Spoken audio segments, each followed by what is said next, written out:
Help support Name Explained by leaving a like and a comment, sharing this video, and by subscribing to the channel.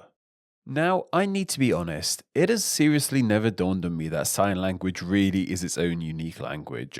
I've never really led a life where I've been exposed to much sign language. I've never needed to understand it myself, or haven't had anyone close in my life who has needed to use it either. I honestly just presumed it was just a way to represent spoken language with your hands and facial expression. It was only after researching this video that I realized just how unique sign language is, and how different they can be to their respective spoken languages. Like in British Sign Language, the word order goes object, subject, verb, as opposed to how in spoken English the word order is usually subject, verb, then object, or how in BSL tenses aren't used and instead different hand gestures are used to represent tense, as opposed to alterations of words like used in spoken English, or even how eyebrows are used in ASL to show that you are asking different kinds of questions. It's seriously incredible, and these are well and truly languages in their own right. I just really had the urge to mention this up top. I'm not entirely sure why. I just felt like as a channel dedicated to all things language, the fact I'm 7 years deep into this thing and haven't even talked about sign language yet is kind of bad on my behalf, so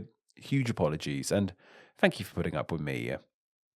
But anyway, something sign languages do have in common with spoken languages is the fact that there are many different versions of them. This includes the likes of Chinese Sign Language, French Sign Language, Arabic Sign Language, and so on. There are thought to be around 300 different sign languages used across the globe to this day. It would be easy to assume that there is one sign language for each corresponding spoken language, but this isn't the case at all. While many nations speak the same language, they do not use the same version of sign language. The most well-known example of this difference between signed and spoken language across two nations has to be between the nations of the United Kingdom and the United States of America. It's no secret that despite sharing a tongue, the main language of English that these two nations speak can be worlds apart at times. This divide is even apparent in their sign languages. It would make sense if the UK and the USA both use the same sign language in lieu of English, right? Well, that of course isn't the case at all. The most popular sign language in the United Kingdom is named British Sign Language, or BSL for short, whereas the most popular sign language in the United States is called American Sign Language, or ASL for short. There is a huge variety of differences between these two signed languages. While both use hand gestures to represent specific words and individual letters, these gestures are different between the two. One of the most noticeable differences is the way in which individual letters are signed. For finger spelling the alphabet in BSL, both hands are used for every letter. So, in example, this sign is used for the letter A, whereas in ASL, just one hand can be used for every individual letter, meaning you can sign the letter A like this.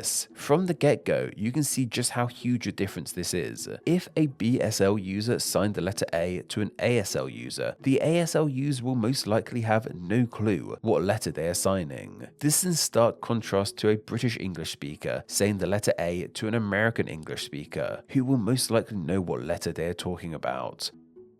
Of course, there are pros and cons to both these ways of signing letters. Something that came to my mind, however, in regards to BSL letters is what happens when a user of BSL only has one hand for some reason. It seems people have gotten around this issue. Someone by the name of Elizabeth Ward has uploaded a series of videos in which they show how to use BSL with just one hand. It's interesting stuff that is worth a watch. It's also worth highlighting that the use of individual letters varies from BSL to ASL. In BSL, individual letters are primarily used for proper nouns, as these are the words that are far less likely to have unique signs for them, whereas in ASL, individual letters are used more often. I guess this explains why they use one hand. As they are more commonly used, it makes sense to make them easier and quicker to sign. Along with individual letters being signed differently, signs to represent entire words are different too. In BSL, for example, this is the sign for dog. I chose dog as an example because it's a pretty universally understood thing. Plus, dogs are pretty fun guys, compared to the ASL sign for dog, which is this. As you can see, these two signs are very different to one another. Around only 30% of the signs used in the languages are seen as being somewhat similar to one another. This is a stark contrast to how similar spoken British and American English are. This video isn't just me highlighting these differences. We've definitely established that there is a strong difference between the two languages. Why is this the case? Well, it's simply because these two languages, despite both deriving from English majority speaking nations, are not related in the slightest. Like spoken languages, signed languages go into families too. BSL is part of the Banzilla family, which includes the likes of Auslan, New Zealand Sign, and South African Sign, to name a few. What's distinctly not part of this family tree is ASL.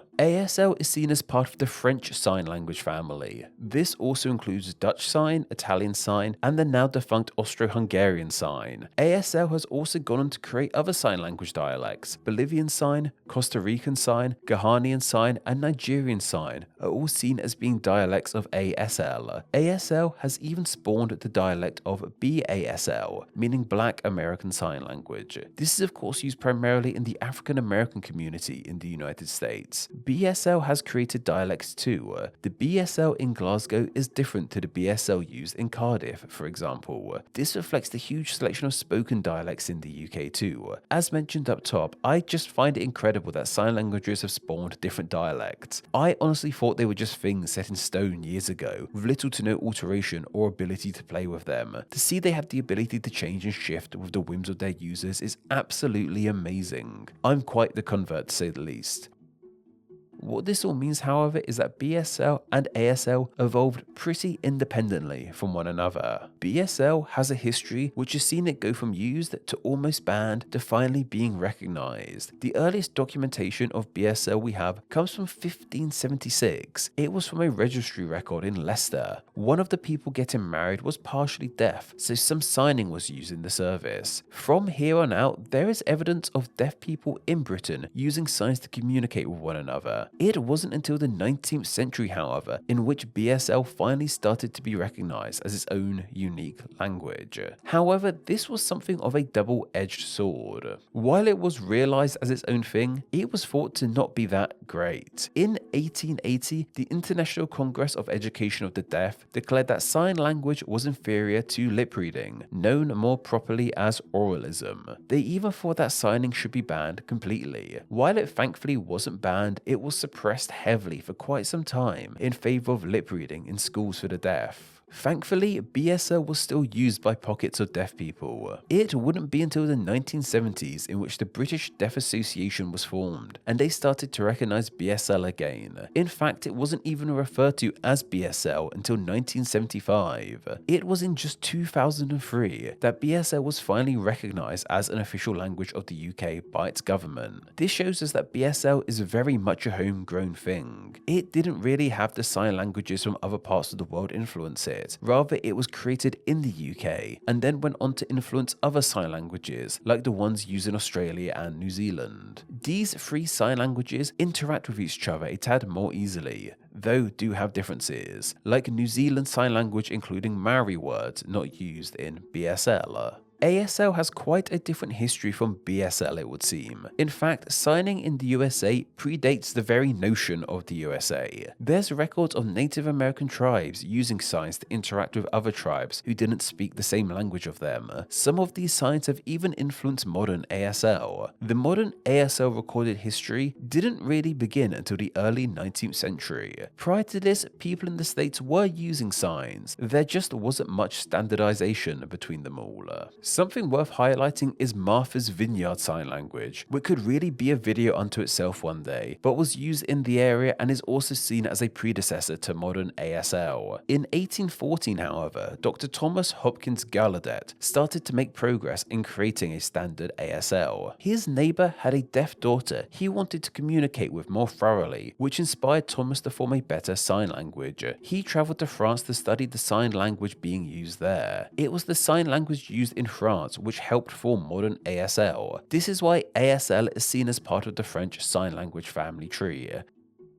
Back in the States, however, he opened the first American school for the deaf in 1817, and from here, ASL started to form into what it is to this day. Unlike BSL, however, it has never received full recognition from the US government. This is because the states do not recognize any language on a federal level. It's a whole thing we've talked about before. Some on a state level, however, have recognized ASL as an official language. This includes Alabama, Colorado, Georgia, Indiana, Maine, Massachusetts, Montana, Oklahoma, Rhode Island, and Utah. While there are some similarities between the two, you can see that BSL and ASL are very much their own unique things. Ultimately, a user of BSL and a user of ASL will have just as good a chance of understanding one another as a German speaker and a Hindi speaker. This is such a striking contrast to the spoken English of each nation. There is, however, something called International Sign Language. This is a series of signs that can be used by not just BSL and ASL speakers, but supposedly signers around the world.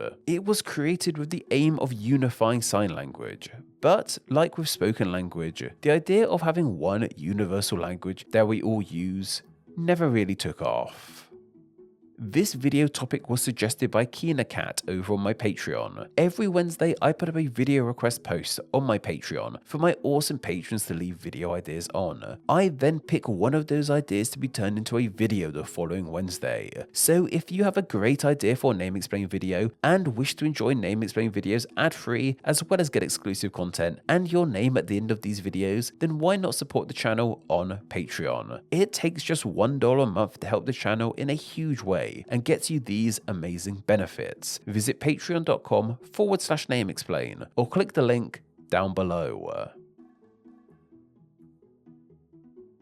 Name Explain depends on viewers like yourself supporting the channel financially on Patreon, so a huge thank you to everyone who does. Donating just $1 a month helps the channel amazingly and gets you bonuses including ad-free videos, exclusive content, the power to request ideas to be made into actual Name Explain videos, and your name at the end of the video with all these awesome people. Visit patreon.com/nameexplain or click the link down below to find out how you too can support the channel. Thank you.